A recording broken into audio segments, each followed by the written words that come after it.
Depois de uma longa análise da tradição filosófica, Heidegger diagnosticou 3 preconceitos que, segundo ele, colaboraram para o abandono da questão do ser ao longo da história.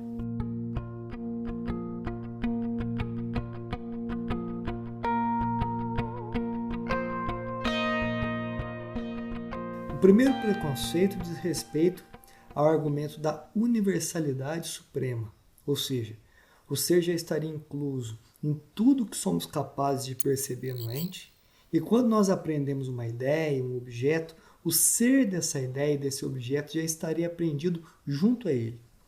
O problema é que todos os entes são articulados segundo gênero e espécie, e o ser é algo que ultrapassa a universalidade tanto do gênero quanto da espécie. Por exemplo, eu vejo um gato enquanto gato, eu vejo a espécie gato do gênero animal, mas o ser do gato, que é aquilo que abre a possibilidade de que o gato se encontre num gênero ou em uma espécie, não é algo nem genérico nem específico.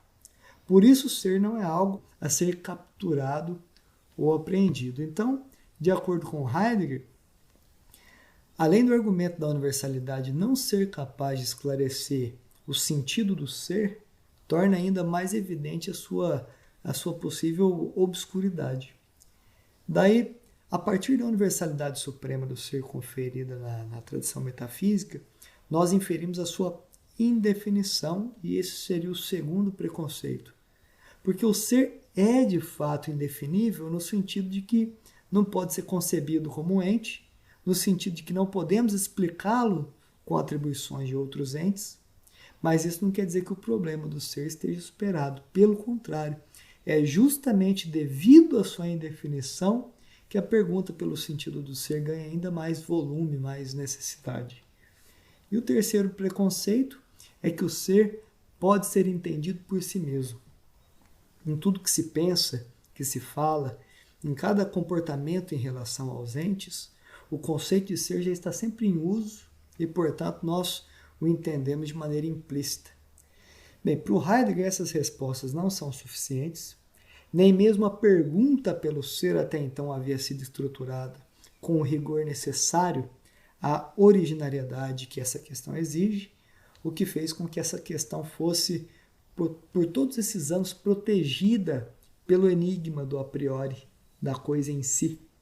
Então, a constatação desses 3 preconceitos seria mais do que suficiente para motivar uma retomada pela pergunta do sentido do ser, a retomada de uma filosofia realmente transcendental, porém realizada por Heidegger fora dos fundamentos da metodologia tradicional, justamente para evitar a tendência aos mesmos preconceitos apontados por ele, a empreitada essa que ele assume através da sua obra rememorativa e também não concluída, Ser e Tempo. É importante destacar que, para o filósofo alemão, o esquecimento do ser ou até mesmo o abandono desse problema não se deu e não se dá necessariamente por uma preguiça ou má vontade dos filósofos, dos pensadores, dos artistas. Sobre esse ponto, o Heidegger realiza mais um diagnóstico do que uma crítica.